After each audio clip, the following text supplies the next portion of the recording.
Hello and welcome to the first of our Toolbox Presents webinar series. This is a series of monthly webinars looking at all things to do with learning from incidents. The webinar series is organised in conjunction with the Energy Institute's Toolbox web app. I'd like to thank the supporters of the Toolbox web app for the support in helping us put on these webinars. We don't have a sponsor for today's webinar, but if organisations are interested in sponsoring future webinars, they can get in touch with us. A short series of slides to present just before we get into today's main topic. You can see on screen that we do have preliminary dates and topics for our upcoming webinars. Lots of interesting topics to do with all sorts of things around learning from incidents, whether that's learning from particular types of incidents such as line of fire, or looking at things such as how we measure learning. Lots of topics there, hopefully of interest for you in future. Just a little bit of webinar housekeeping. So the webinar is being recorded, and that recording will be made available on YouTube and on the Toolbox web app a few days after the event. All participants are muted except for the presenters. If you would like to post questions, and I do encourage you to post questions because there will be a Q&A session after the presentations, please do that in the Q&A function. You should be able to find that somewhere, that will be around the bottom of your screen. Do not post any questions in the chat. The chat might be disabled once the presentation starts, but if you are able to post in the chat now, you may just want to post in what industry you are working in, just so that we can see who is with us today.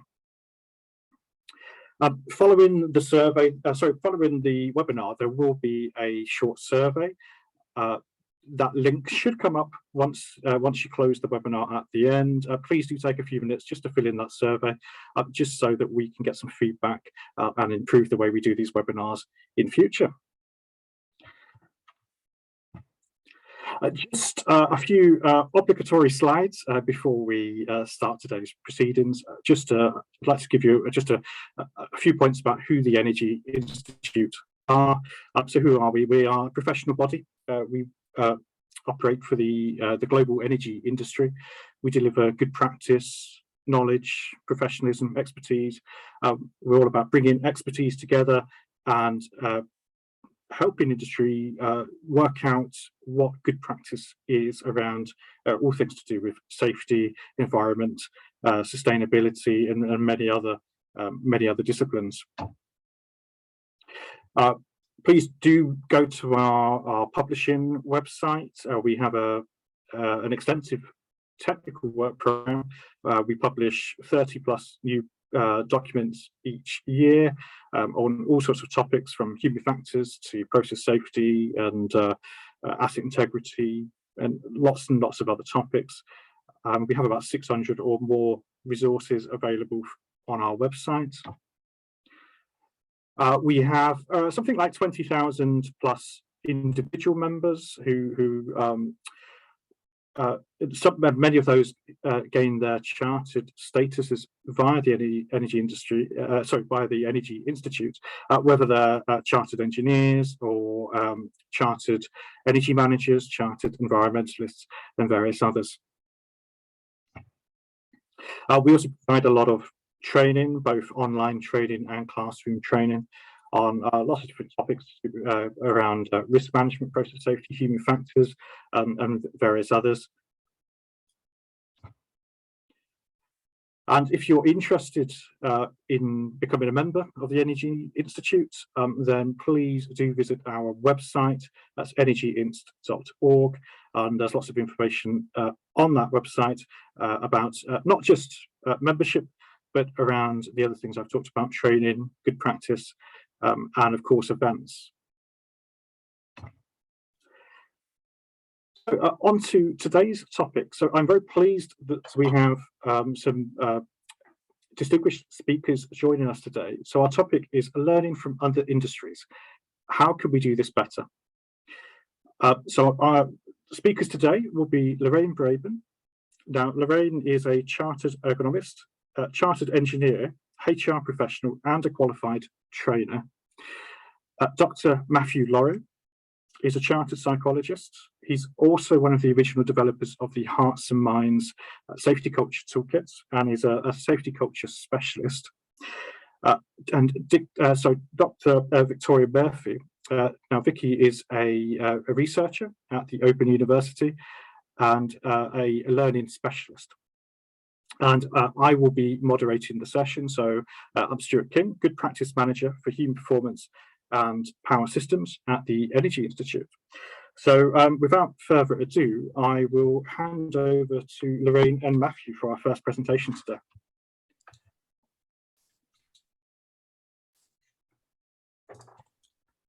So will you let me share my screen then, Stuart? Yeah. Thank you.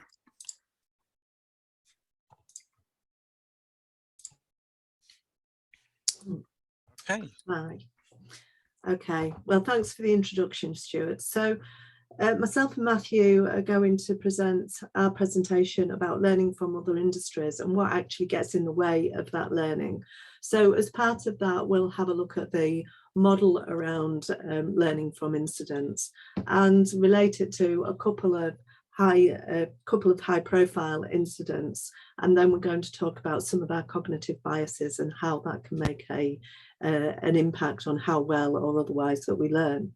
So the slide that you're seeing at the moment is a model of learning from incidents, which is taken from the Energy Institute's Hearts and Minds program, and you can see the thumbnail of the Learning from Incidents brochure there. And this information is available through the Energy Institute's website. And what we see in this model is, you know, an incident normally happens on our site or a near miss, and we go into an investigation process, taking into account, you know, concerns raised by employees, etc., and ultimately develop some sort of incident alert, which is communicated throughout the site, reflected on, potentially adapted. And from that process, we try and implement some form of corrective actions that will help to change our behaviour for the future. And as part of that process, we will also ideally look at incidents that come in from other organisations or other sites within our organisation as well, and feedback our learnings from our own investigations. What you can see is where the green circle is. Often this fails in terms of the instance. We don't look beyond our own sites or our own organisations, and therefore we lose that communication into our incident alert process, and so we don't take those learnings forward. And similarly, because of commercial constraints or business worries or concerns, we often don't provide feedback on our own incidents, which stops us expanding our learning elsewhere. And so, although the model works in practice, often we have these issues that stop us learning. So let's have a look at a couple of high-profile incidents. And the first one that I want to look at is Alton Towers and the Smiler accident back in June 2015. So many of you will be aware from the news reports that happened at the time that a roller coaster train carrying passengers on, you know, a very new ride at the Alton Towers theme park crashed into an empty train on the track, with devastating consequences. You know, we had a number of young people with life-changing injuries. You know, the psychological trauma associated with being sat on that ride for several hours, knowing that people had been severely injured, must have been, you know, traumatic. And also from a commercial point of view, there was a £5 million fine that Alton Towers had as part of the court case for this incident. And additionally, and probably a bigger commercial impact, was the loss of reputation and therefore the loss of visitors to the theme park as a consequence of that incident. And so you know, a number of the learnings from here, which we'll come on to later, were associated with what people actually did on the day. If we can move on to the next one, please, Matthew. And the other one, which I'm sure most of you will have heard of, is Grenfell Tower and the dreadful fire that occurred in June 2017. And as I'm sure most of you know, this was a residential tower block, devastated the tower block. It was burning for over 60 hours. And as a result of this incident, there were 72 fatalities, 74 people sent to hospital. Again, the psychological trauma associated with an incident like this is devastating and applies to lots of people, not just to the people who were actually in the tower at the time, but the people who responded to the tower, the families of those involved in the incident, and you know, it goes on. And we continue to see the effect of this particular incident today. 151 homes were destroyed as a result of that. 151 households had to relocate and find somewhere else to live as a result of that fire. And the cost continues to run into the millions. And one of the things that we're also seeing as a result of this is the new regulations that are coming in as part of that. So both of those incidents, very high profile, were very well publicised and continue to be publicised in the case of Grenfell Tower today. And so we'd like to just ask you a question. So if we can move on to the first poll, please. Okay, so the first question is, in your own organisations, have you already used either of these incidents as learning opportunities for your business? So either yes to just Alton Towers, yes to just Grenfell Tower, yes, you've used both of them, or no, you've not used either of them at the moment. And I'll just give you a few seconds to answer that. And clearly, if you're not aware that it's been used, then I guess the answer would be no. When you've spoken to people about these incidents, Lorraine, in your experience, I know you've done some work on these. What's generally been the response that you get? Or, no, let's wait for the poll. Sorry, I'm jumping the gun there, aren't I? Preempting the answers there, Matthew. Yeah, well, sorry. Interestingly, the poll results, as I think you can all see, is that the majority don't think of these incidents as potential learning opportunities. And as you can see, 154 out of the 191 people who've responded have said that no, they've not used either of those incidents as learning opportunities.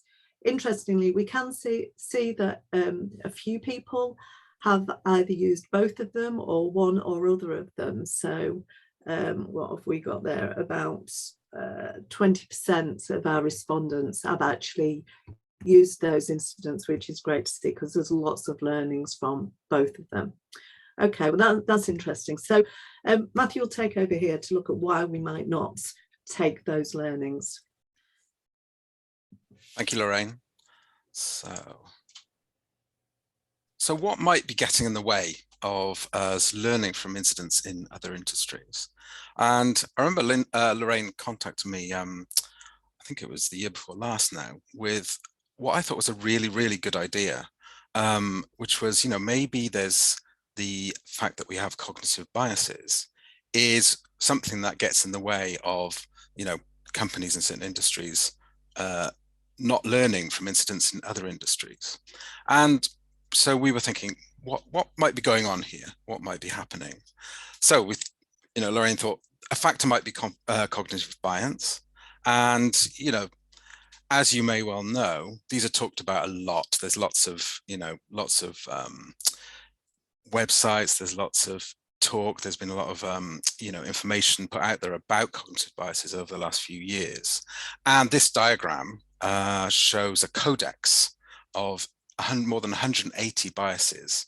And, you know, it shows how they can be described and observed. And, you know, there's a really wide range of biases and what we call heuristics, rules of thumb, that can be documented. And they're part of how our brains work. You know, it's the downside of having a brain, if you like. You know, we're stuck with them, whether you like it or not. And you know, a lot of the more recent work and things like this codex build on decades of social and cognitive psychology research that's been going on since the early 1970s, possibly even earlier, by people like Kahneman and Tversky, for example. Kahneman is Daniel Kahneman, who you may have heard of from his more recent book called Thinking Fast and Slow, which I know has been very popular and very widely used. Anyway, we can't go through 180 biases today, and we thought we'd choose 3 which might help us think about what might get in the way of learning from other industries. And we chose these 3 as we consider they may be having an impact on, you know, this type of learning in organizations, learning from outside, learning from other industries. So we chose these 3: the fundamental attribution error, false uniqueness bias, and confirmation bias. And I'll just go through these 3 very briefly. You know, there's lots of information out there if you want to know more. We're just going to do this very briefly today. So, fundamental attribution error. So you can see the definition on the slide, which is the tendency for people to underemphasize situational environmental explanations for an individual's observed behavior while overemphasizing personality-based explanations. So what does that mean?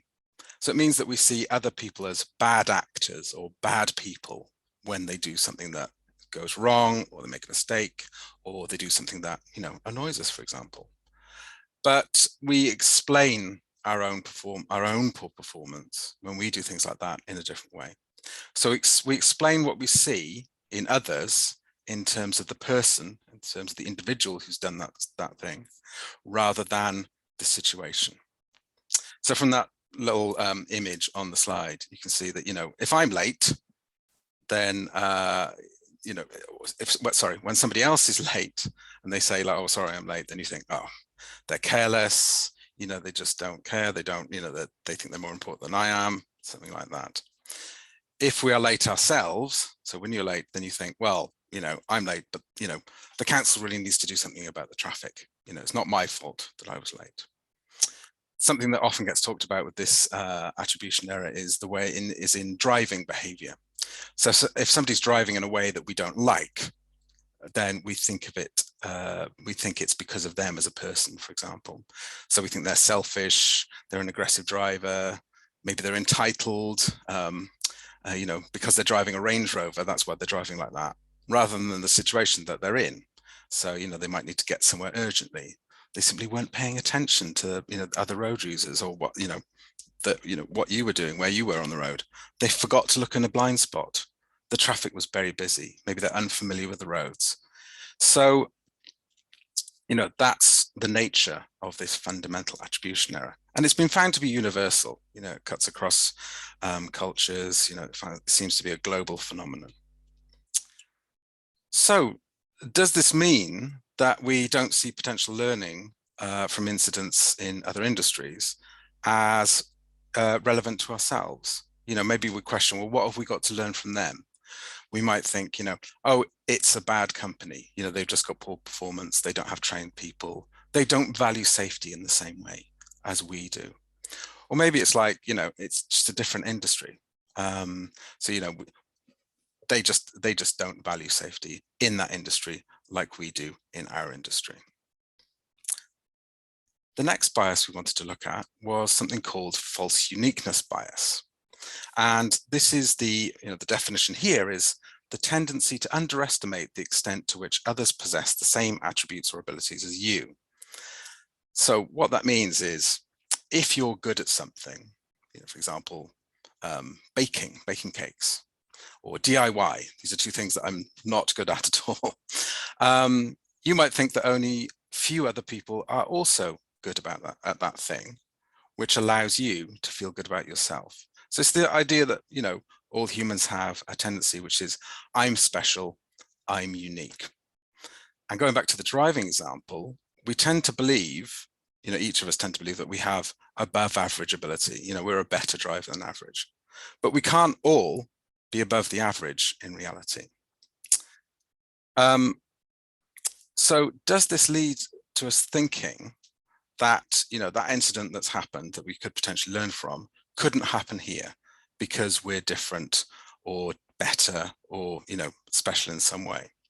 So maybe, you know, if you look at either of the two incidents that Lorraine described, maybe you think, well, that would never happen in our industry. That would never happen in oil and gas, or it would never happen in renewables or the nuclear industry, for example. Do we think that our organization or industry is very specialized and has better skills, procedures which are unique to us, to our company, to our organization? So there's not much we can learn from others. So does this lead to, you know, us not looking beyond our own industry for these potential learning opportunities? And the third bias that we thought about was confirmation bias.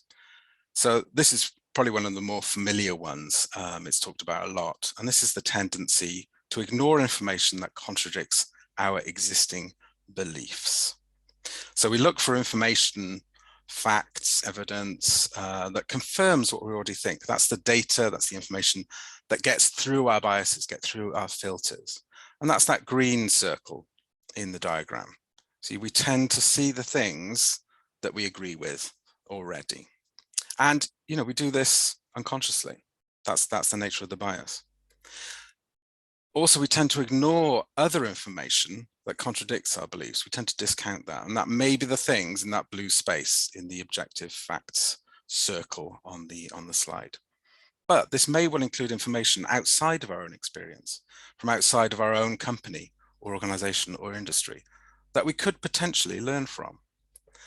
And, you know, this is the idea from Daniel Kahneman again, which is what you see is all there is. So what the information that we attend to that gets through our biases, through our filters, is how we see the world. So we may not be looking for and learning from what's outside our little green circle.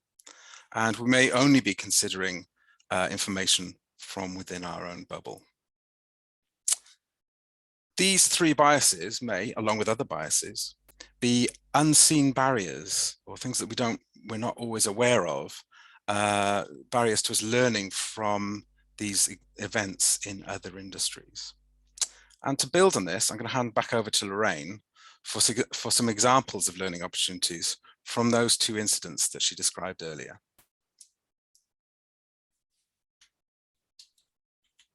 Okay. Thanks, Matthew. So I've just seen on the chat that there was a comment that the Alton Towers incident may not be so widely recognised overseas. But I think most of us can recognise the potential for a train collision within a roller coaster ride at a theme park, which is effectively what happened. When we look at the learning opportunities from both of these, we can see some common concerns that came out of both of the incidents. So, you know, communication failures in different ways, the way in which different systems dependent upon one another to work effectively, the way in which our key performance indicators might influence our behaviour, who and what had accountability for different elements of the system, and a common one, particularly within the industries that are represented on the call today, emergency preparedness and response, and how we manage change within these systems. So all of those were common to both incidents, and I'm going to just pick up a couple of those. So if we could move on to the next slide, please, Matthew. So the first one about accountability. So what we saw in the Smiler incident was the ride had tripped. It was an automated ride, had lots of, you know, safeguards, automated safeguards on the system. And it had a function called the block control function, which stopped a train entering a section of track if the system thought there was already a train in that section of track. And essentially, in this particular incident, the ride tripped, and the train was stopped and not allowed to go to move forward because the system, the automated system, detected another train on that section of track. And actually, what happened was the ride was reset, the trip was reset, and the train carrying the passengers was allowed to move forward, which was then what happened to caused the collision. And there had been a number of faults, and what we saw was that there were multiple work groups involved in responding to the faults. So that there was the operators who were running the ride on the day, there were the electrical technicians, the electrical engineers who came to respond to resetting the trip. There was also mechanical engineers who also responded to that. And within those disparate groups, nobody had a defined role of leading the response to that particular issue. And so the accountability of who was responsible for doing what, who was responsible for monitoring where the trains were on the track, was unclear, and they fell through the gaps. There was also an issue around authorising the train being allowed to move forward after the trip was reset, which took it into yet another group, the central control group. And that authorization really didn't add any layer of protection. So it didn't add anything to what people were checking. It was effectively a tick box exercise. So we can see that accountability was unclear. On a very different scale, with the Grenfell Tower incident, we see the same issue of a lack of clear accountability. Again, there were multiple groups who were responsible for managing different aspects of the operation, as it were, of the tower. And again, the complexity of how these buildings are regulated made it very difficult for people to connect the dots. And so aspects fell through the gaps again. Changes went unmanaged. And when we think about which I'll come on to in a moment, but how changes might happen within a high-rise building, things like changing the doors to the entrance to the flat, drilling through the walls to put in Wi-Fi or whatever the latest system is, that can all have an impact. And when we look at the regulatory structure, it was so complex. So I can go on to the next slide, please. So this is a diagram that was issued by Judith Hackett, who led the inquiry into the regulatory structure around this particular instance. So this is the sort of building management processes at the different aspects of the project and operation of a multi-occupied high-rise building. I don't need to go into the details of this. It's not clear. It's not clear who does what in terms of looking after different aspects of the building. And Judith Hackett was ex-leader of IChemE, also ex of the Health and Safety Executive here in the UK, came up with a much simpler proposal, if we move on to the next slide, which shows, just by looking at it, you can see the lack of complexity in comparison to the previous slide. Still not, completely clear, and obviously this is just an overview slide. But the point is, people were finding it very difficult to see, and anybody who's dealt with building regulations in the UK will know just how difficult it is to find your way through those sort of processes. So accountability was an issue for both of those incidents, and I'm sure all of us can think about our own organisations that we work for, regardless of what industry, and how who's making it clear who's accountable for what activities helps us to provide sort of a more safe operation. So the other aspect that I wanted to pull up was around emergency preparedness and response. So in the Smiler incident, when the accident did happen, it took about 17 minutes before anybody from the theme park actually rang the emergency services. And that's quite a long time when people are severely injured. And it took a further 4 to 5 hours before people were actually able to be evacuated from the ride. And part of the reason for that was the facilities weren't in place to aid that evacuation. The location of the accident on the track was difficult to access. It was above a pit, so it was, several meters in the air that needed a structure building just to get the emergency services up to the people on the ride. Additionally, there had been a previous incident without an actual accident where a train had stalled in the same part of the track, but that lesson hadn't been passed on to the people who were involved in the incident responding on this particular day. And so we can see that although the guidance from the regulators was that everybody involved in operating and responding to the ride should know how to deal with an incident, clearly, even though they might have done practices, they hadn't been effective in allowing people to respond effectively on the day. Similarly, when we think about Grenfell Tower, we see, we talked about communication as a learning before, that resident safety concerns were ignored.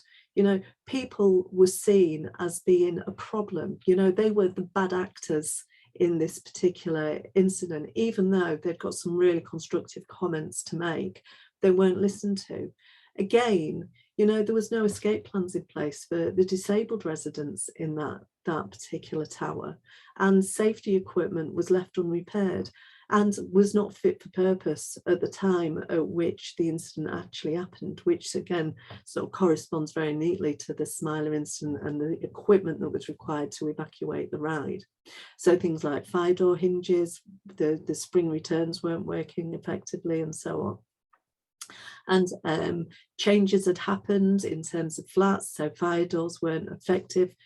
One of the sort of responses around this particular incident is that the tower was designed so that each flat would be a safe location for the residents to remain. And so therefore the advice based on the line was that people should stay put, i.e. stay inside your flats until people can actually get to you to either evacuate you or the fire's been put out and you've been left in a safe place. But that advice continued even when it became obvious that it was no longer relevant. When there was smoke coming into people's flats, they were still being told to stay put. And obviously you're dealing with members of the general public who don't have the necessary capability to know what the technical advice and guidance is, and therefore a huge number of people listen to what they were being told on the phone and stayed there, and to dreadful consequences as we've seen. And so we see that this lack of emergency preparedness and response linked with accountability certainly contributed to some of the consequences we saw out of both of these incidents. And we can link them back to the biases that Matthew was describing. So we'd like to ask you another question. So if we could put the next poll up, please. And so of the three biases that we've described, which ones do you think might impact on your own organisation that might prevent you from learning from incidents? So we saw that 80% of the people on the call today haven't taken these incidents as learnings, and admittedly some of them may not be particularly well publicised depending upon your location, but what do you think might have contributed to not taking that learning and seeing what you could share with other people in your organisation? And you can select more than one of those biases, so please respond to that. Be interested to see what comes out of that now, Matthew, because certainly from my own experience I think I've seen probably most of those. Yes. I remember when you first talked to me about your idea for this this presentation. You had a longer list of biases actually than those three just there. Quite multiple ones. So but I like the examples that you gave in terms of these are learning opportunities from incidents that may not necessarily be widely used in industries outside of their own. So it's it's an interesting thing to think about. Yeah, absolutely. Well, we can see some of the results have come up now.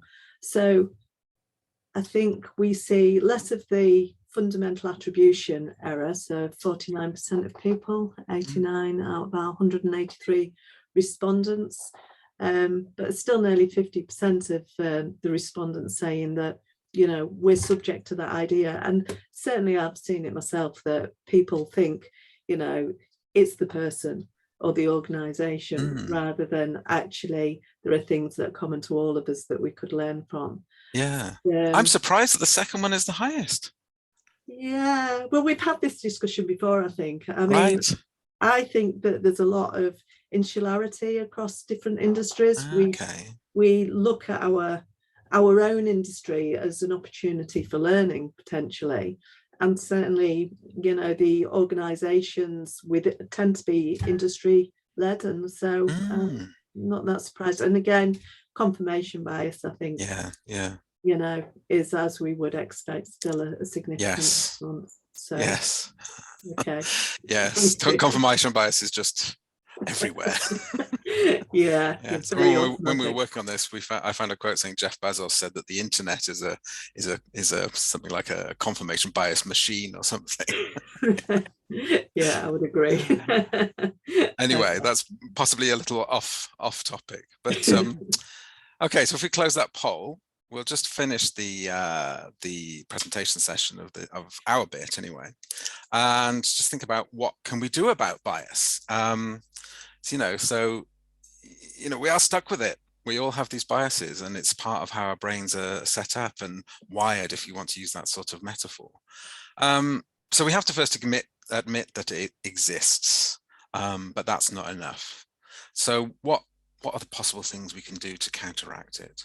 It's not enough just to be aware of it, admit that it exists, because these are very, very strong cognitive processes. But we can try to be a bit more balanced in our thinking.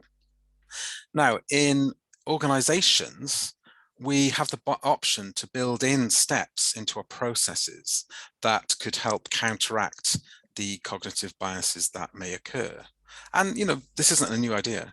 This is like, there's I think it's from Kahneman, but it might be from somebody else. There's the idea of the different colored hats when you're making decisions in a meeting. So you give people different roles and you tell them this is what you're going to do here. But here's some ideas about what you could use. So you could consider relevant past information. So have there been similar events or situations in your organization to an incident that's occurred in an industry outside? So this is mainly focused on that fundamental attribution error, or possibly is also the false uniqueness bias. Thinking about those learning opportunities that Lorraine talked about, accountability, emergency response. Accountability comes up in lots of organizations when you work on, this type of aspects of an organization. When you're thinking of, explaining people's actions, explaining what happened in an incident in another industry, then think of multiple explanations for what happened, not just the first one that springs to mind. And make sure you have this step, build this into the activity or process that you have for reviewing incidents or reports from other organizations and outside of your industry. When you're, reviewing these things, challenge your story. Sort of explain the rationale and thinking behind your judgments, and challenge yourself or people in your team to actively seek alternative perspectives. So what other explanations could there be for this incident occurring? Something else which is more sort of general debiasing, so could apply to all three and more of those biases that we described, was slow down your reasoning process. So if you're thinking about an incident, then require steps in that process to be documented or shared within the group or externalized, so that you have to explain your rationale for selecting incidents to learn from. For example, why wouldn't we want to learn from these other incidents? How do we explain our judgment process for deciding which incidents we can learn from? Also, the thing about, our operations are not like Grenfell, not like Alton Towers, not like the industry or organization where a learning opportunity comes from. That's something that you can make sure that you challenge yourself on. so that you challenge that false uniqueness. And also, it's good to get an outside view. And this is a term, there's a phrase from Kahneman in that early 1970s social cognition work, but get a view from outside your organization, outside your industry, outside of your silo, if you like.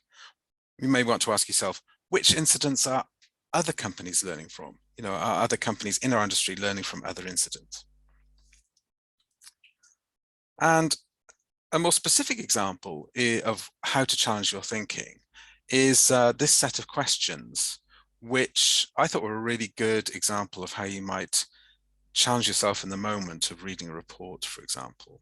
So it's the idea of searching out disconfirming evidence, tackling that confirmation bias that you might have when you read, say, the report about the Grenfell Tower incident.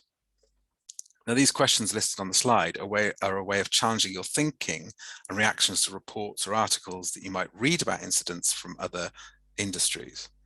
And you could have a go asking yourself these questions about something you just read, and they may highlight how bias may affect how you use that information. So if you read an article, immediately afterwards, ask yourself, which parts did I automatically agree with? The ones that feel familiar. Reading, think like, oh yeah, they're thinking the same way as me. Which parts did I ignore or skim over without realizing? Maybe because they're so familiar, or because you disagree with them. Ask yourself, how did I react to that information? How did I react to those points which I agreed or disagreed with? What was going on that maybe wasn't actively, front of mind or consciously, you were conscious in your conscious thoughts, but what was that reaction when you read it? And did the information confirm any ideas I already had? And why? And maybe did they disconfirm the ideas that you had? And also, and the last one is, what if I thought the opposite of those ideas? So what if I thought differently to how I think I understand this report or this article? So I think this is good to, sort of think about, in your organizations, who identifies those incidents to learn from, the managers or the HSE specialists. And, this could be a way of promoting or encouraging, bringing incidents and learning opportunities from outside the organization, outside the industry by, considering, if I look at the source material, how do I react to that? How do I think of it? How could it be useful in a more balanced way? And actually, from that Grenfell report from Judith Hackett, she actually says, we need to look outside of our bubbles. We need to look outside of our own industries to actively learn, how failures in other industries can affect an organization in any industry. These commonalities, these common things that occur, accountability, I'm sure, has come up in multiple organizations. So these are some ways that these are some ways that are practical ways to look outside of your bubble or your silo in terms of learning from incidents from other industries. Okay, and I believe we're going to do questions after Stuart speaks next during the webinar, but we'll obviously be here for the panel discussion. Okay.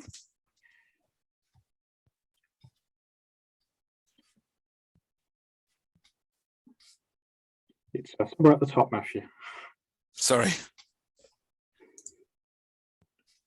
Got it. Sorry, not used to Zoom.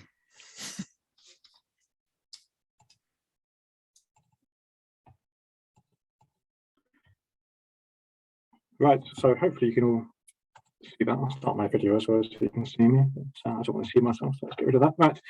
So thanks, Lorraine and Matthew. I just wanted to follow up with a few slides, which just talked how practically we've tried to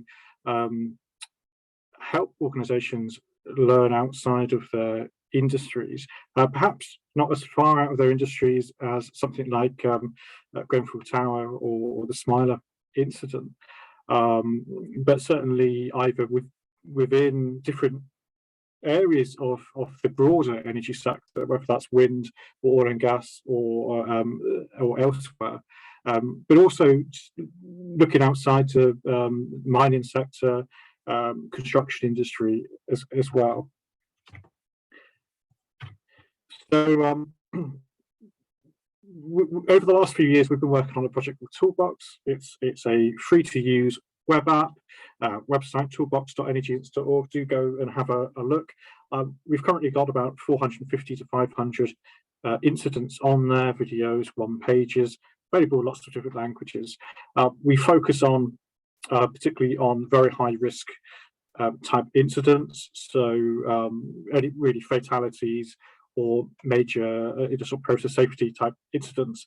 But so we don't tend to have things on there that are related to perhaps industries where those sorts of risks don't exist.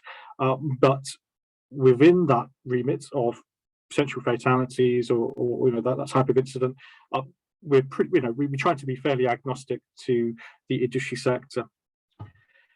In terms of how it's going to be used, it's a type of tool where a supervisor can go on board, go online, quickly find something that's relevant to their industry. Well, there's perhaps that element of bias coming in that you spoke about, either relevant to their industry or to the task they're doing that day, or to hazards that they know that they're going to be working with, such as perhaps confined space, working at height, those kinds of things. And we try to provide content that is pretty short and snappy and can be easily delivered by that supervisor to their team or by an individual that they can read through themselves. And the idea is that we want teams to be able to put in place additional barriers. I must have a timer. We want teams to be able to put in place additional barriers so that they can improve the way that they do a job, sort of that day, that morning, or that week. We're also looking to raise awareness of the hazards faced in that particular job, or even change the plan of work that day. So we're really trying to provide information to teams to learn from past incidents, but we're quite conscious that we want them to take that information and really make sense of it in the context of the job that they're doing that day. So they may come to Toolbox from the point of view of, I work in the mining industry, or I work in decommissioning, demolition. That's my job today. But we do want them to be able to come away with information that is relevant to them, but regardless of where it's come from, regardless of where the incident itself took place in. And we found a couple of ways to try to do this. I mean, this isn't scientific. These are things that we've attempted. We've had good feedback from the users of Toolbox, but we can't say for certain that these definitely work. But these are the things that we've tried to do. So the first one is we have a sort of a motto: just enough, just for me, just in time. And under just enough, really, this is about, we've tried to, when we've taken content from other industries and condensed, an incident, condensed that information down to something that's very short, so no more than 1 page in length. We've tried to really strike this balance between having too much context and having not enough context.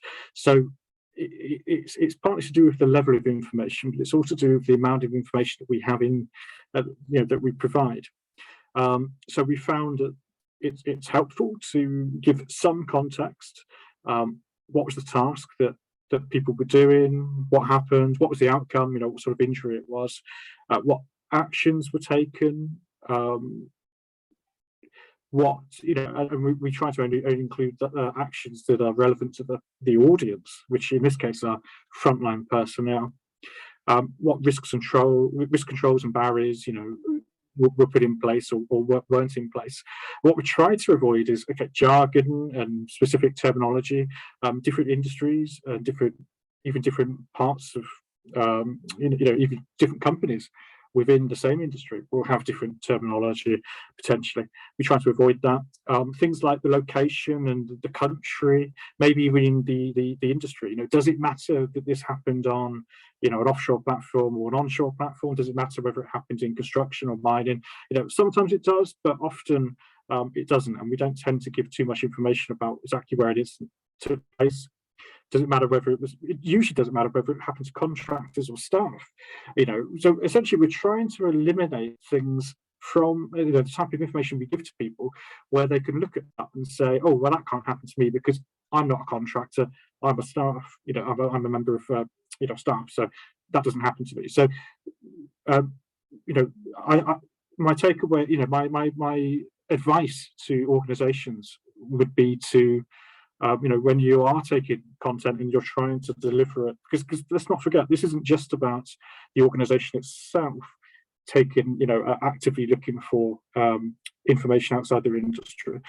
How you then present that information to the people in your organization who need to learn from that, that's just as important, or perhaps even more important, because that's also an area where your teams can say, well, this can't happen to me because if you try to remove those reasons, then I think that that helps teams identify themselves in the incident, and that's probably a key takeaway for this from this slide. I'd say, when you are presenting information to your teams, always think, you're trying to get your team members to sort of imagine themselves in the shoes of the people who were involved in the incident in the first place. So, just think carefully about what information you provide, what's relevant, what's not relevant.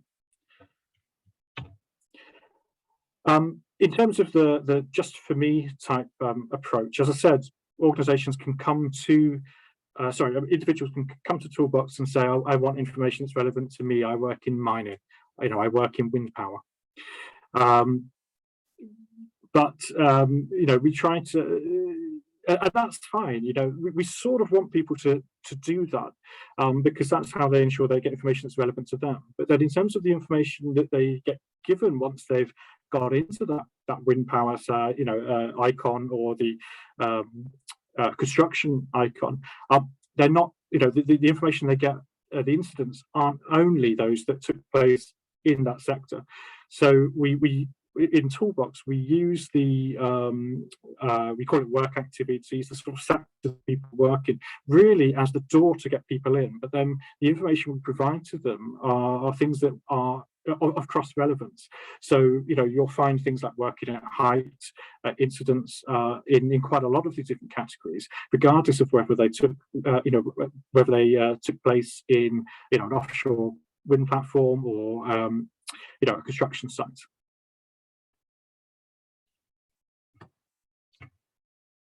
And the third thing that we really try to do in Toolbox is we try to encourage reflective learning.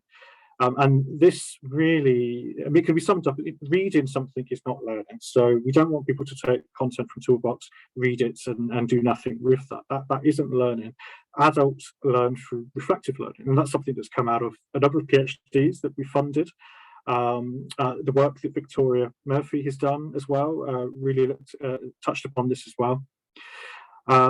So in Toolbox, every single bit of content that we make available on the Toolbox site includes these reflective learning questions, and we add these ourselves to all of the content. It's very rarely included in the raw content that we get given or that we take and place on Toolbox. So we all always have an ask yourself or your crew set of questions, and these are just open questions that a supervisor can help engage their team with about the incident, or that the individual can sort of think about critically about the incident. These are things like, how could something like this happen here? What could we, what procedures do we have that could prevent something like this happening here? Questions about the hazards they face, the barriers that they put in place. But if you try to frame it as, you're not trying to ask how can this exact incident happen in this organization, because incidents will rarely happen exactly the same way twice. It's the commonalities really that you want people looking for.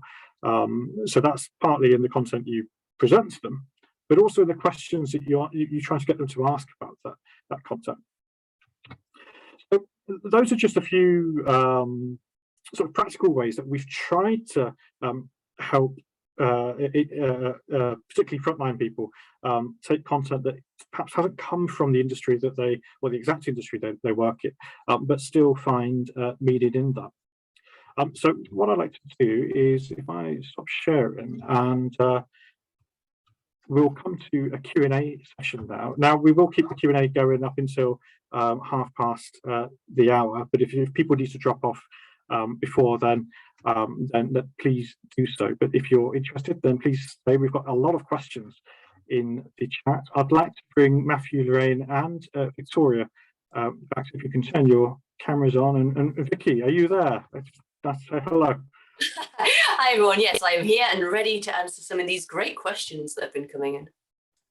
Perfect, thank you. Right, so let's have a look and see what we've got. We've got a lot of questions. What I'll do is, because some people have upvoted some questions, I might just start and do them in order. So these perhaps aren't going to come in any logical order.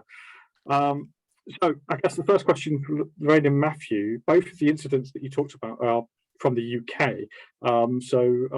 Is there a tendency for people to consider only incidents from their own country? And perhaps, is there some cognitive bias at work in your presentation? Absolutely agree with that, Stuart. I saw that question pop up and I thought, yeah, we're all prone to these sort of biases. And even when we're busy talking about it and thinking about how we might challenge ourselves, clearly it sneaks through. So yeah, I can't argue with that particular comment. I guess to go beyond that, though, I mean, there's a reason why we know about both those instances, because obviously they were heavily publicised in the media, and I can't. I mean, there probably are some that, you know, from outside the UK that we could think of, but none immediately spring to mind quite like those two. Perhaps this goes beyond just our biases, perhaps something to do with the way that we pick up on incidents that have happened elsewhere. I think some of it might be down to language as well. So, you know, if there's material that's freely available in a language we can understand, then we're more likely to use it. But then that's where you might challenge yourself and think like, well, in an industry, you know, maybe there are things that are not in, you know, our preferred language that we could learn from, and how might we access that? And it's the challenge of thinking about where are the incidents where they do have a lot of learning potential or learning opportunities, and how do we find those and, you know, challenge ourselves. Are we only looking in our own space? It's another aspect of that, as illustrated by our choice of, you know, what was in the presentation. Yeah, I think that there are lots of industry bodies out there. I mean, obviously, the trouble is they tend to operate in a single industry space. Like IOGP, for example, they have a vast incident database, but of course that's for the oil and gas sector, and of course there are equivalents for other sectors, I suppose. And it sort of relates to one of the questions down here, actually. You know, there's obviously a lot of incidents out there, but where can I find that? Yeah, here we go. So sometimes we just don't take the time to look at incidents from other industries because we're too busy investigating our own, and struggling to communicate lessons learned there. I don't know if you've got anything to say in response to that. It's not a question, it's more of a statement. But I have to say, when I've been working with companies, I've spoken to a lot of the health and safety managers about where they get their incident information, because obviously you can only learn about the things you know about. And a lot of people do say they get it from professional bodies, like you were saying, but also conferences. And so perhaps that's one way that people could learn from outside of their own area. Think about if you're in the oil and gas sector, maybe ask to go to a health and safety conference in the construction industry or something like that, to try and actually get access to some of these incidents that might not find their way into your inbox without a little bit more effort. Yeah, I think that's a really good idea. And actually, most organisations will allow you to sign up for alerts for events like this. And if you do that across a range of industries and potentially a range of locations, then it allows you to see more of what's coming up. So you know, I tend to think about, you know, at the end of the day, I'm a human factors consultant, so I look at the potential for where things go wrong from a people point of view. And the one thing that's common to all of these industries are the fact we all employ people. So we're all fallible in the same ways. And so therefore, you know, I tend to sign up for a number of different things that are maybe industries that I don't work in directly, but it still tends to flag up some of these interesting facts. So I think that's absolutely right, Vicky.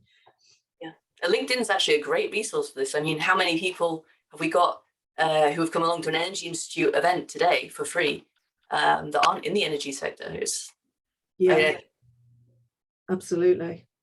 Yeah, I think there's some really useful learnings on LinkedIn, actually, you know, depending on who you connect with. Some people share some great information. So next question here is, so is there a correlation between general openness to learn from accidents and openness to learn from others or from other industries? And how much impact does leadership have on this openness?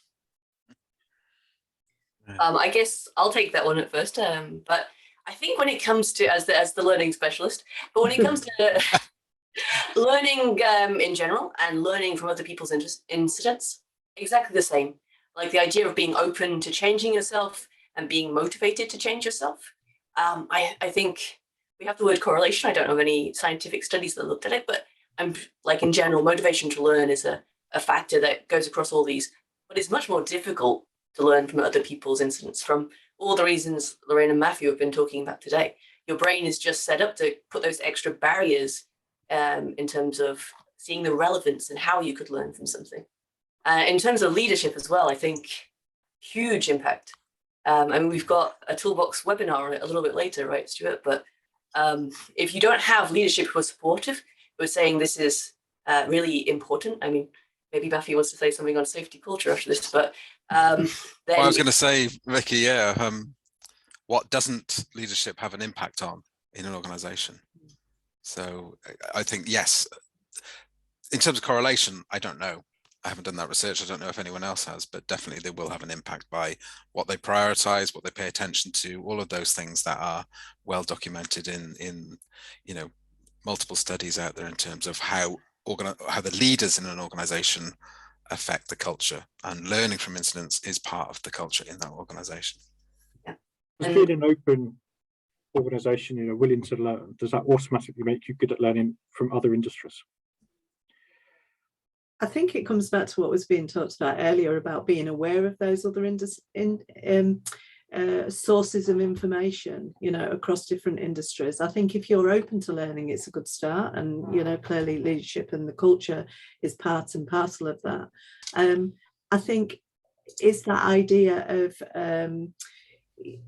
you know, challenging yourself, never being satisfied, you know, that high level of safety culture. It links into that idea of always looking for improvements. So part of that mindset would also be about looking for where else you can take those learnings from, which will allow you to sort of expand your horizons in the way we've talked about, and think about where some of those lessons might be sourced from and how you might share them. Yeah, and even going beyond the mindset as well, like putting your money where your mouth is leadership actually giving you the resources and the time to have learning sessions where you can be able to really think outside, or is it too production? Yeah, well, I think it fits in with the comments about, you know, we're too busy investigating our own incidents to start looking elsewhere. You know, it suggests that, you know, if you really want to take that, is there an opportunity to provide some further resource in that way? There's a few questions here about particular types of biases. Maybe I'll try to get them both together, because I've also got a question I'd like to ask about that. So the first one is, so how can we drive change regarding fundamental attribution error when it comes to senior team managers? Yeah, so I saw that one as well, Stuart. Yeah. I think we all saw that one and thought. Well, I mean, you know, the general advice for fundamental attribution error for anyone is, you know, get people, you know, challenge people or get them to challenge themselves. Like, you know, is it really about the person? What might that situation be? And try to get people to think of a genuine reason for the action that they see someone else doing. Another piece of advice, general advice about that attribution error is, make people sort of tell you explicitly about the good qualities of that person.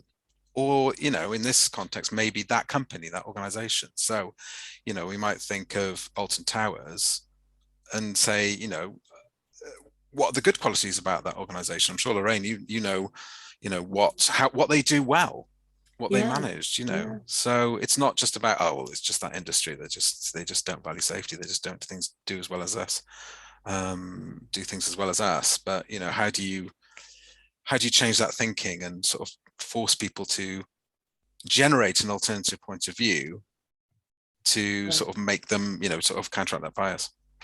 Yeah, I mean, I include, when I do awareness training around human factors, one of the things I start with is trying to get people to internalize the fact that they don't always get it right. And, everybody in the room or on the training events will not think of themselves as bad people or people who have got a poor safety attitude or any of those things. But when you can do a couple of exercises that brings it back to the individual to say, well, you still got it wrong, whatever wrong looks like in that context, then it helps to internalize the fact that,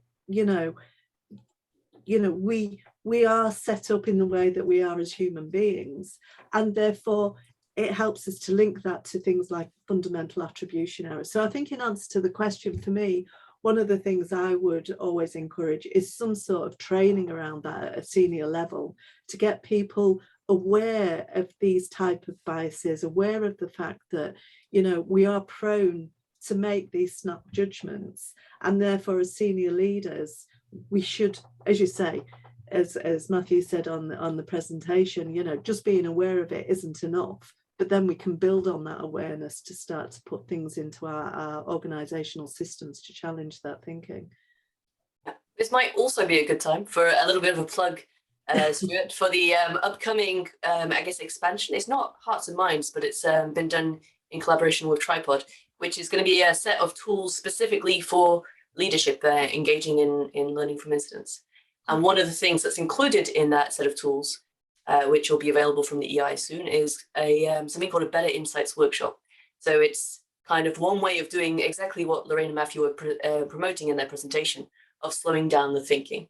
So there's a couple of exercises there where leaders are being asked, first of all, to think individually on a couple of those reflective questions, maybe the ones Matthew presented, then talking in small groups, then talking as a broader whole workshop.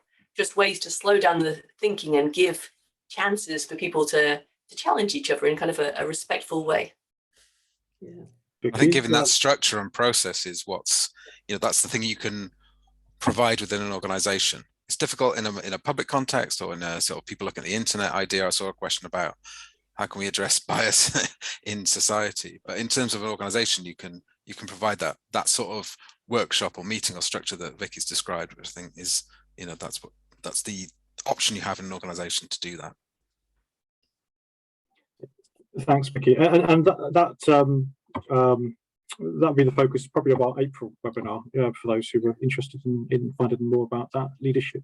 So there's a couple of questions here about the other types of bias. I don't know if we'll get different answers or not. So how can we overcome the false uniqueness bias, and how can we overcome confirmation bias as well?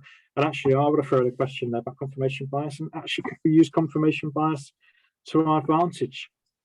If you take the what you look for is what you find approach, then what do we need to be looking for in other incidents outside of industry in order to see the commonalities that we might want to then learn from? Yeah, I think it's like with Alton Towers, you look at some of the things that did really well. It's a very reputable company. They were trying to do the right things, and there was a lot of really good practices around what they did. And then I think if you can relate that back to some of the practices within your own organization, because I think most of us like to think that, we are trying to do the right thing, and we can admit that sometimes it doesn't always go perfectly. but for me, that's one of the ways in which you can sort of challenge some of that false uniqueness bias. When the question came up, I started to think about this, and I think that actually drawing some parallels across different organisations, and I guess this is maybe a one for you to take away, Stuart, is think about how these industry organisations actually pull together learnings and share, you know, with other sectors in a way that allows that learning to sort of, you know, permeate down through their member organisations, might help to challenge some of that false uniqueness bias thinking. Yeah, and I think that one of the I don't know who, there was anonymous has sort of posted that as a it's not really a question, but they've made that point. So how about looking at the findings from instance in our own companies and I guess where they're relevant, reaching out to other industries to share those. Yeah, I think one thing you can also do is a lot of cognitive biases, it's all about framing. It's about how the information is presented to you. One thing I've come across in one organization, they did these events where instead of looking at each individual and saying, what can we learn from this specific incident, they looked at a task, they looked at a process they had. And perhaps you've had an incident in your company. I mean, hopefully not, but maybe you have, and you've identified an issue. So then perhaps that's an opportunity to have an event where you bring in other incidents like Grenfold or the Smiler and say, okay, this was the same issue that they had there. How have they learned from that? What have they done? So framing it as this is a problem that we also have. What solutions can we find from those who have actually faced similar problems? That might be another way of trying to get around some of those biases.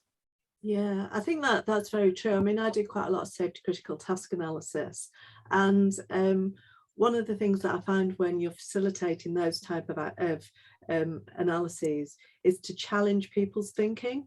And you know, often you hear people say, well, we just do it that way, it's never happened here, you know, it won't happen here in the future. And then if you've got sort of a bit of a repertoire of some of these incidents, whether they're, you know, internal to the organization or the industry or even outside of that, as the facilitator, you can draw on those stories and talk about what actually happened, which challenges people within those individual tasks, and that helps to permeate some of that thinking, I believe.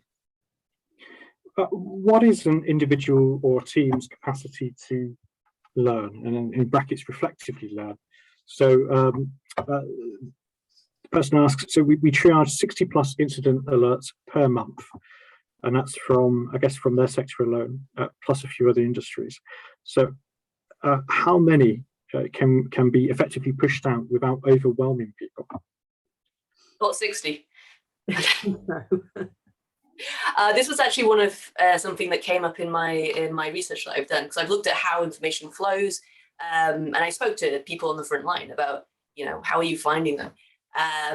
People feel, I spoke to three, I did this research with 3 organizations, and they're leaders in learning from incidents. They have great systems, they do it well, but everyone I spoke to on the front line was overburdened by incidents. They felt like there was just so much coming to them that they couldn't really stop to think deeply about any of them. And especially when you're talking about incidents from other sectors, you need to think deeply, because the lessons aren't necessarily as obvious. One of the things that I don't think enough companies do is collecting feedback from the front line about how they're finding it, because I don't think there's going to be a right answer of this is exactly how many incidents you can learn from in a month, because some incidents are going to have a lot more learning than others. But if you at least start collecting a little bit of feedback from maybe the person who's doing the toolbox talks and presenting these incident alerts about, do you feel a little bit overwhelmed by the amount of information? Are they actually having the chance to put this into practice? I think that feedback can be really useful for trying to gauge how many incidents a team can actually learn from effectively. I think so would that be one of those feedback loops in, sorry, Stuart. Sorry, Matthew, carry on. I was just going to say, is that would be an example of one of those feedback loops in the learning from incidents process model, wouldn't it? Yeah. And I think yes, exactly, like asking how what's useful, what's actually working. because if you're the team that's working on those things and identifying things to learn from, are you then subject to bias like, we think these are all really good and this is, people will learn from these, and checking on that, I suppose.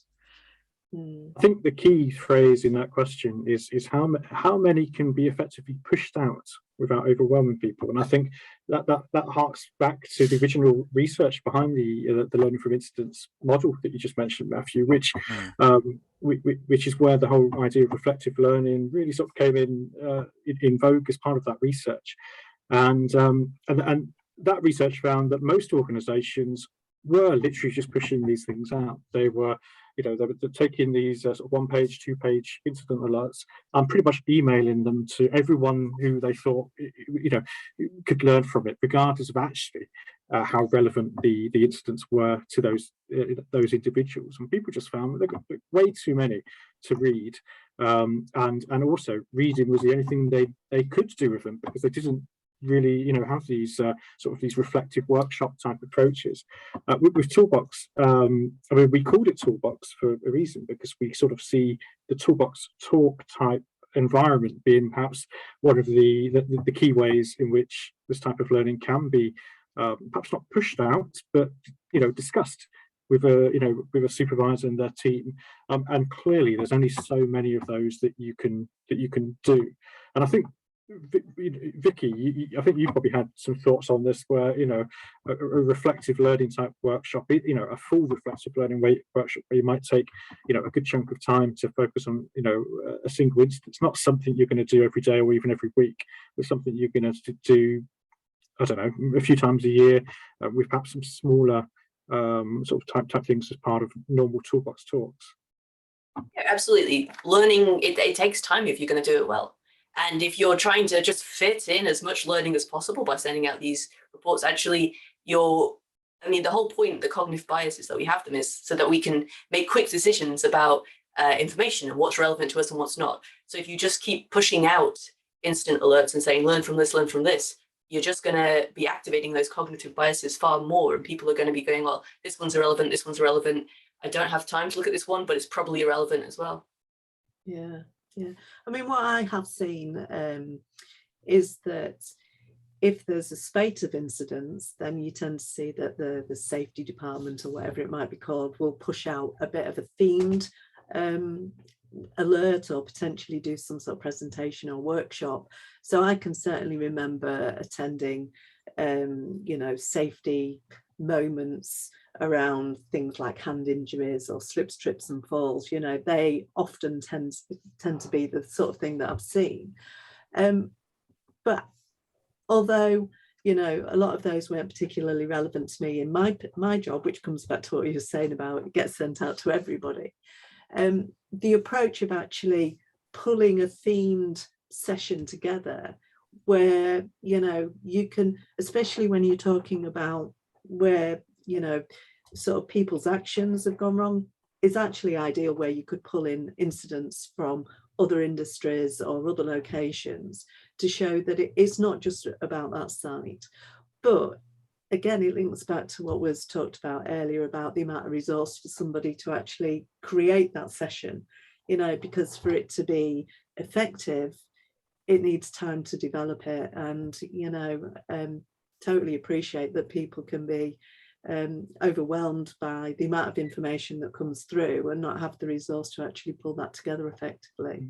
But that would be one option if that I've seen that might work. I certainly see this being a key responsibility of organisations like the Energy Institute, like IOGP, IADC and others. We're all publishing this sort of information, and we will tend to do it in slightly different ways, not very consistent. Some do it much better than others, and I think if we had a consistent approach with the different organisations working together, almost a single platform, maybe, nudge, wink, wink, like Toolbox, where this information could be pushed out to or reach a large group of audience, regardless of sector. I think that could be a way forward. And there's a few questions which I don't think we'll be able to answer, but they're around. Stuart. Sorry.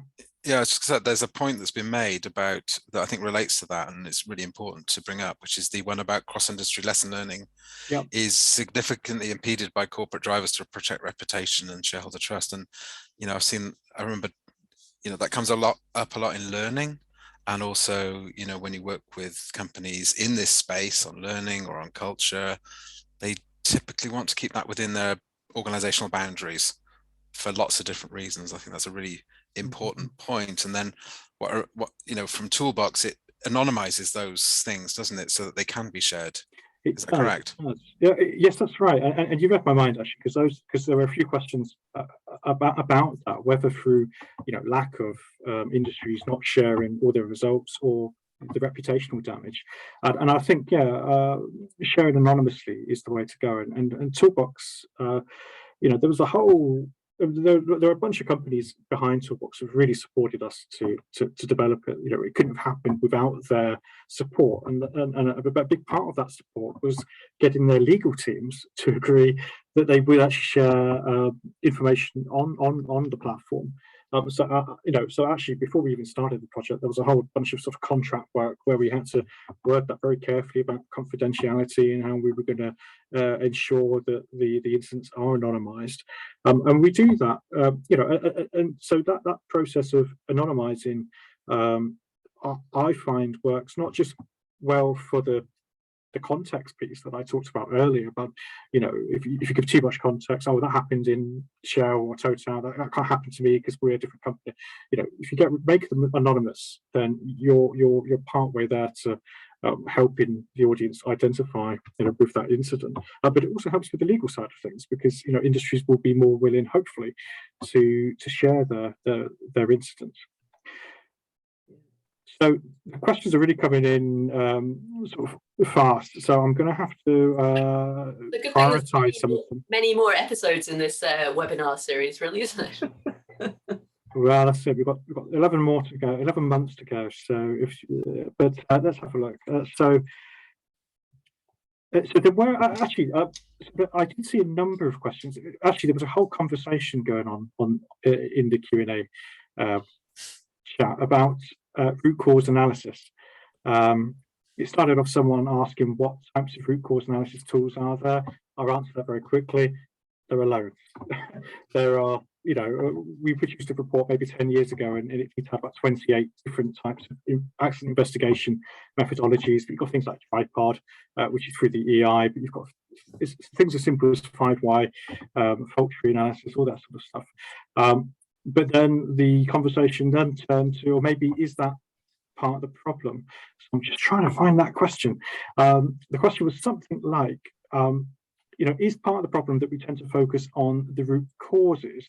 Perhaps do we need to be thinking more about the correctable causes when we investigate, or when we share our lessons learned?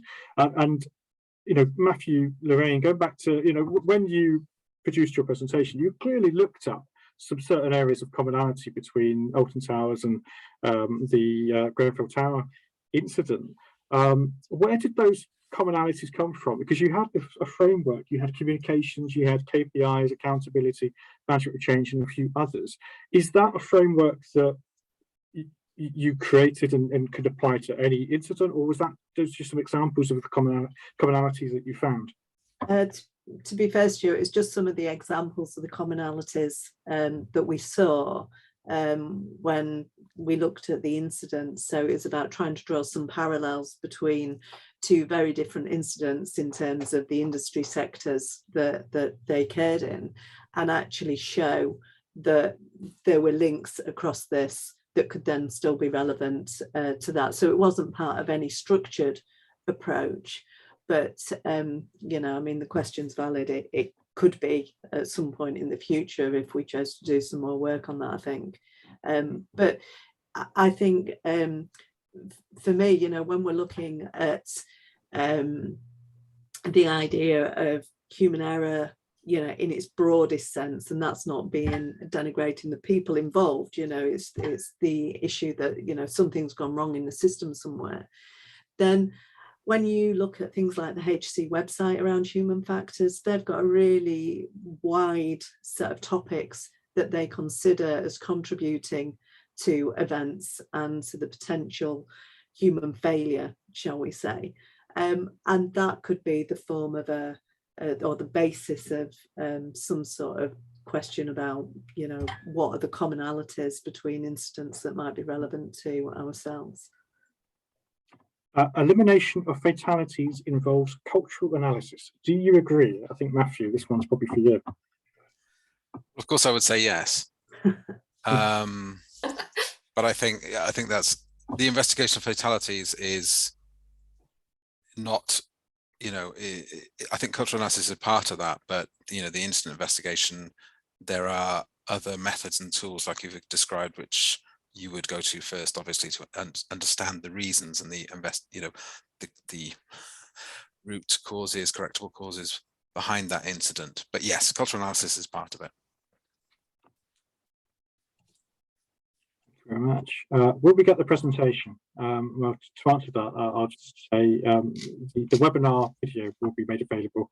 I think we can make the presentation available as well, although we need to do that if the video is available. So we can send more information about that to people once after the webinar. I just wanted to highlight Richard Hellebrand has put in about 6 links to free incident learning resources. I think it'd be good to capture that from the Q&A and maybe share that with the communication that goes out.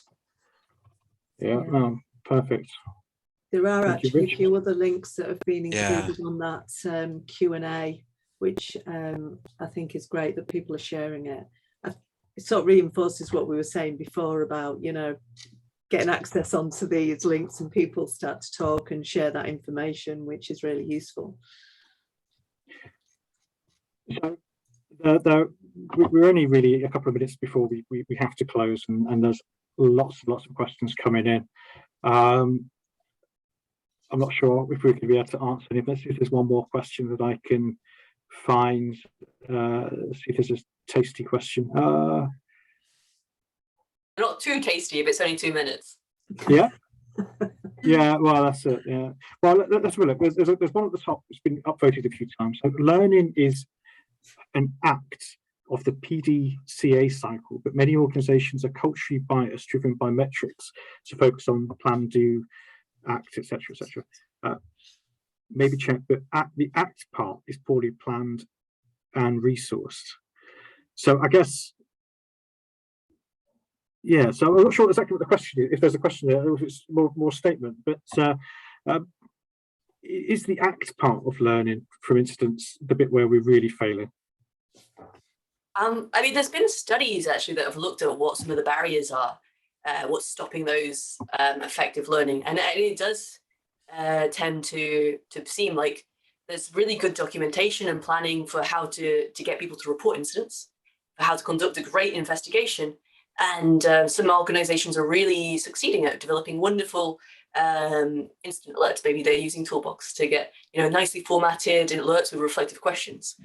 But then, because every incident is so different, often it seems like there's a drop-off there. And that's what the studies have found, like either because there's no guidance on how to take the investigation findings and actually put them into action, or when they've done, there's been quite a few studies that have looked at basically like the action plans that come after investigations and what actually gets done. And it's always those first things, those kind of more superficial, easy to do changes.